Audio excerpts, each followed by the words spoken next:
Tæt ved Danmarks største skov i Skanderborg kæmper Lykke Andersen for bedre rytterrettigheder.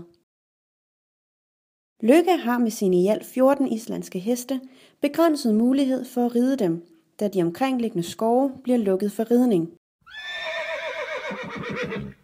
Ifølge loven henvises Lykke og hendes heste til at ride på de trafikerede veje blandt biler, busser og lastbiler. Danmarks godt og vel 130.000 skovtursrytter tvinges i større og større omfang væk fra skov- og markområderne og ud på de farlige veje. Dette vil Lykke gøre noget ved.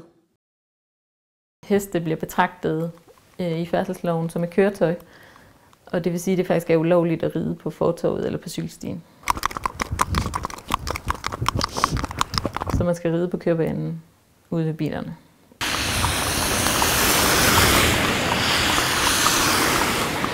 Og det giver ikke rigtig nogen mening, fordi i dag der er der bare så meget trafik på vejen.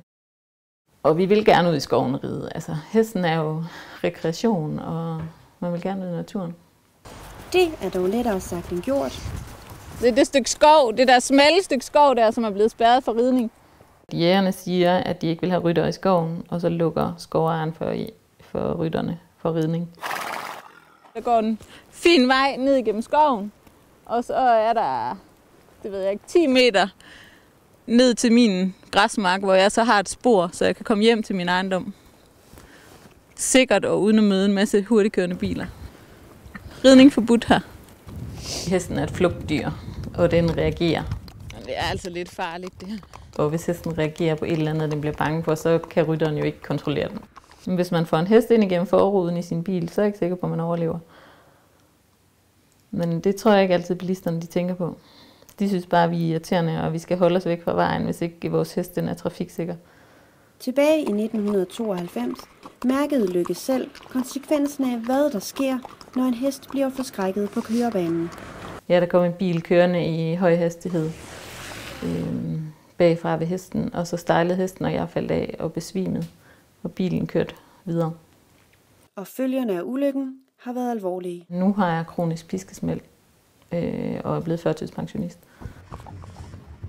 Jeg tror, det gik et halvt år eller et år, før jeg havde lyst til overhovedet at sætte mig op på en hest igen. Men Lykke er kommet op på hesten igen i mere end én forstand. Det første døgn fik jeg 1000 underskrifter, så det var jeg jo ret glad for.